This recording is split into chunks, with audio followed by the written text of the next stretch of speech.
Assalamualaikum warahmatullahi wabarakatuh. Waalaikumsalam warahmatullahi wabarakatuh.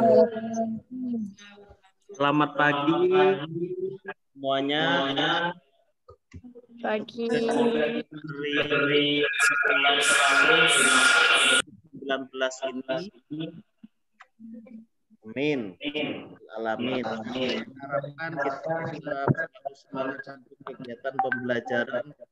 Untuk materinya sama, yaitu berdua, tetapi pada pertemuan ketiganya mengenai mempertahankan 1945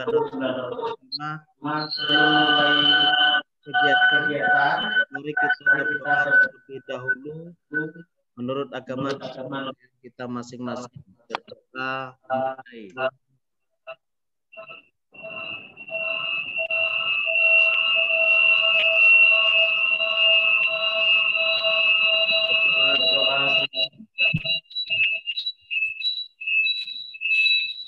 Untuk absen tadi sudah selesai semua ya. Tidak ada yang absen hari ini. Saya ucapkan terima kasih untuk hadir. Nah, untuk melaksanakan pada materi yang ketiga, pada pertemuan ketiga ini, yaitu melaksanakan dan mempertahankan Undang-Undang Dasar Negara Republik Indonesia tahun 1945, sama seperti pertemuan 1-2 kemarin, di mana makna setiap alinea termasuk kaitan Undang-Undang Dasar. Nah, sekarang ini melaksanakan dan mempertahankan Undang-Undang Dasar Negara Republik Indonesia. Karena dari tujuan materi ini adalah kesadaran terhadap konstitusi. Intinya kita sadar bahwa negara Indonesia adalah negara hukum dan kita wajib mentaati tertib, disiplin, sehingga kita tidak melakukan yang namanya kegiatan pelanggaran atau hal-hal yang bertentangan dengan hukum atau konstitusi. Nah, untuk UUD 1945 sebagai konstitusi tertulis pertama bangsa Indonesia atau negara Indonesia, di sini memiliki kewenangan yang cukup erat. Selain memperjelas dan mempertegas negara Indonesia adalah negara hukum, tetapi juga menentukan bahwa bangsa Indonesia juga merupakan negara yang mengakui adanya HAM. Itu salah satunya. Nah, kita lanjutkan untuk materinya hari ini.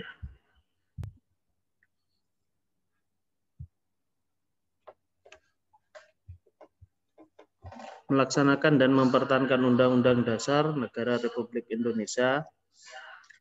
Di sini satu, yaitu melaksanakan dan mempertahankan Undang-Undang Negara Republik Indonesia tahun 1945, baik itu dalam melakukan perubahan Undang-Undang Dasar Negara Republik Indonesia tahun 1945, ada kesepakatan dasar yang berkaitan dengan perubahan Undang-Undang Dasar Negara Republik Indonesia. Intinya apa? Bahwa setiap perubahan yang dilakukan atau yang kita sebut dengan amandemen dalam Undang-Undang Dasar Negara Republik Indonesia tetap ada perubahan, khususnya penambahan pasal maupun ayat. Tetapi ada juga beberapa hal yang tidak dapat kita rubah. Salah satunya adalah pembukaan Undang-Undang Dasar Negara Republik Indonesia. Apabila nanti ada pertanyaan, bisa ditanyakan sambil Bapak menjelaskan. Pak mau tanya, Ya. apa kaitan UUD dengan Negara Kesatuan Republik Indonesia?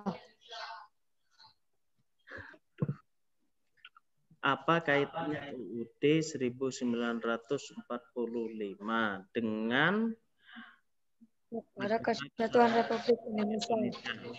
Nah, kalau di sini Undang-Undang Dasar itu mempunyai satu sebagai penentu bahwa negara Indonesia adalah negara hukum. Kan ada pada pasal 1 ayat 3, negara Indonesia adalah negara hukum. Nah, salah satu bentuk hukum dan produk hukumnya adalah Undang-Undang Dasar Negara Republik Indonesia. Nah, itu yang pertama. Yang kedua, kaitannya bahwa undang-undang itu untuk mengatur tugas dan wewenang pemerintahan termasuk lembaga negara. Sehingga apa? Konstitusi kan jelas mana yang tugas DPR, tugas MPR, termasuk tugas presiden. Itu ada pada setiap pasalnya, sama seperti pada pertemuan kedua. Ya,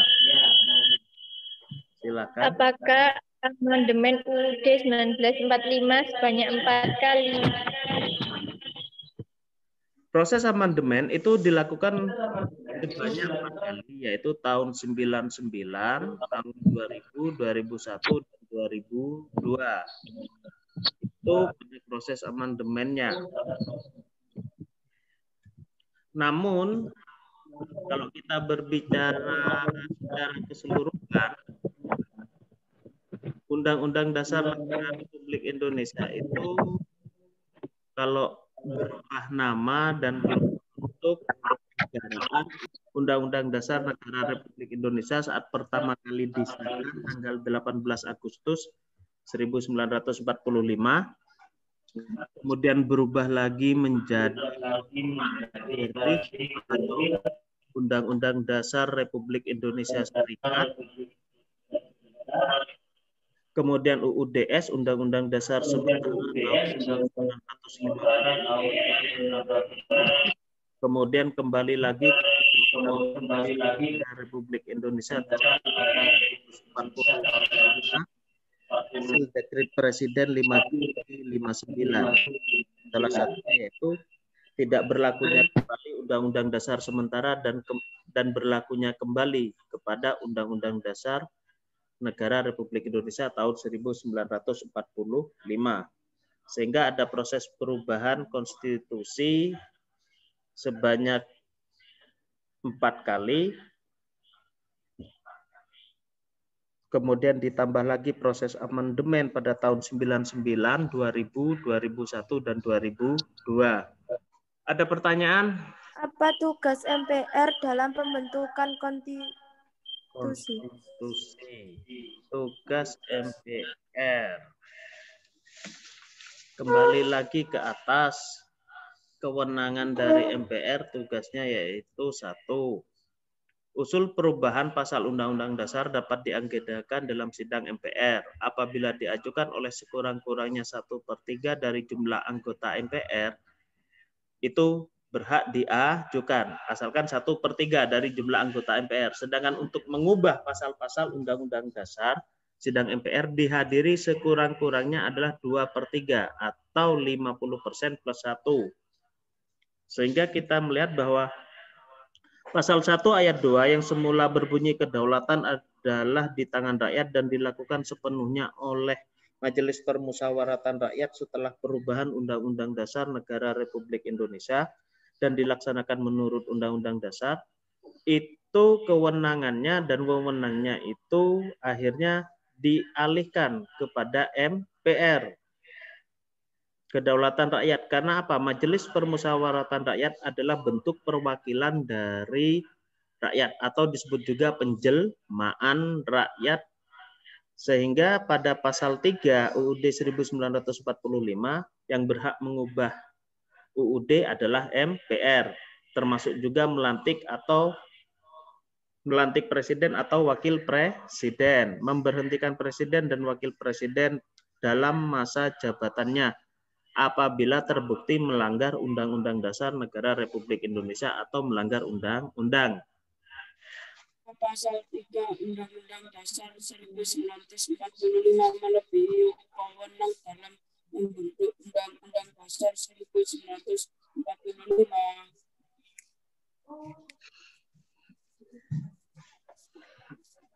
Apakah Undang-Undang Dasar Pasal 3. Kalau pasal 3 tadi disebutkan sama seperti pertanyaannya Anting, yaitu mengubah dan menetapkan Undang-Undang Dasar. Itu adalah salah satu tugas dari MPR. Namun, kalau kita melihat juga bahwa melantik presiden dan wakil presiden itu juga tugas MPR. Hanya itu kalau saya melihatnya. Demikianlah hari ini. Saya ucapkan terima kasih, tetap semangat belajar. Tapi sebelum saya mengakhiri, Apakah ada yang bisa menyimpulkan kegiatan pembelajaran hari ini? Pak. Ya, silahkan. PR berdasarkan pasal 3 Undang-Undang Dasar 1945 adalah 1. Mengubah dan menetapkan Undang-Undang Dasar. 2. Mengkaji sistem ketatanegaraan Undang-Undang Dasar Negara Republik Indonesia tahun 1945 serta pelaksanaannya, dan 3. Masyarakat Pancasila Undang-Undang Dasar Negara Republik Indonesia tahun 1945 Negara Kesatuan Republik Indonesia Ya. Pak, saya mau menambahkan. Ya, silahkan. UUD tahun 1945 18 Agustus 1945 sampai 27 Desember 1949. Konstitusi RIS tanggal 27 Desember 1949 sampai 17 Agustus 1950. UUDS tahun 1950 tanggal 17 Agustus 1950 sampai 5 Juli 1959.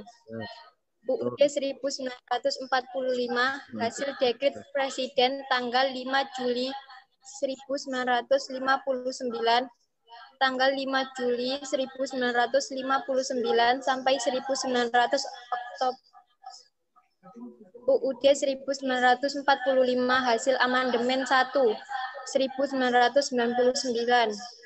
UUD 1945 hasil amandemen 2 tahun 2000. Hasil amandemen 3 2001. Hasil amandemen 4 2002. Ya. Proses amandemen 1, 2, 3, dan keempat pada pasca setelah reformasi. Ada yang menambahkan lagi? Saya mau menambahkan. 1/3 dari jumlah anggota MPR adalah 230 orang. Sedangkan jika 2/3 dari jumlah anggota MPR adalah 461 orang. Ya, bagus semua untuk kesimpulannya, baik itu Nikita, Ima, dan Nadine. Cuma saya menambahkan sedikit saja bahwa keputusan yang disampaikan tadi sudah betul, saya rasa semuanya. Tetapi juga harus ditambahkan bahwa kesadaran berkonstitusi itu harus kita tanamkan sejak dini. Intinya kita harus mempunyai sikap tertib, taat, dan patuh terhadap konstitusi, atau tertib, taat, dan patuh terhadap hukum, serta menghindari sikap dan perilaku yang bertentangan atau melawan dengan hukum. Terima kasih semuanya untuk pembelajaran hari ini. Saya ucapkan terima kasih sebanyak-banyaknya. Kita tetap selalu menjaga kesehatan. Wabillahi taufiq wal hidayah. Wassalamualaikum warahmatullahi wabarakatuh. Waalaikumsalam warahmatullahi